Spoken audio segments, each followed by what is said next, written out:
শুভ দুপুরের শুভেচ্ছা নিয়ে রোজকারের মতো আজও আমি চলে এসেছি কুকু পাখির খুঁটিনাটি রান্নাঘরে।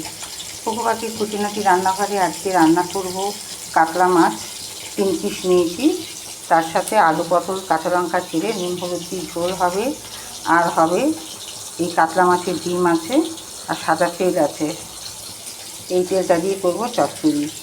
নুন হলুদ মাখিয়ে মাছ আমি ছেড়ে দিয়েছি, মাছ ভাজা হচ্ছে। মাছ ভেজে তুলে নিয়ে আলু পটল দিয়ে দিয়েছিলাম, লাল লাল করে দিয়ে ভাজা হয়ে গেছে। তারপর আমি এখানে দিয়ে দিয়েছি মশলাও কষানো হয়ে গেছে। এবার দিয়ে দিলাম জল।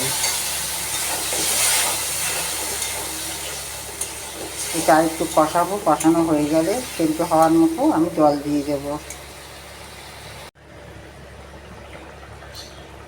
মাছের ঝোল আমার হয়ে গেছে, মাছের ঝোল রেডি। এবার করবো মাছের ডিম।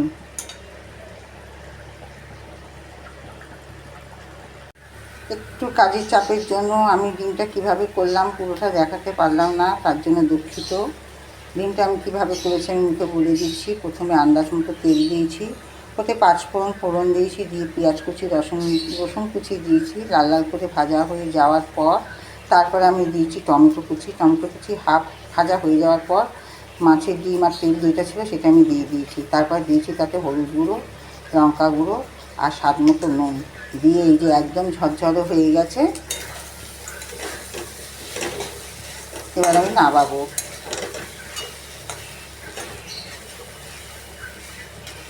কুকু পাখি রান্নাঘরে আজকে এই পর্যন্ত। আবার আমি আসবো কালকে একটা নতুন রান্না নিয়ে। টাটা, ভালো থাকবেন, সুস্থ থাকবেন।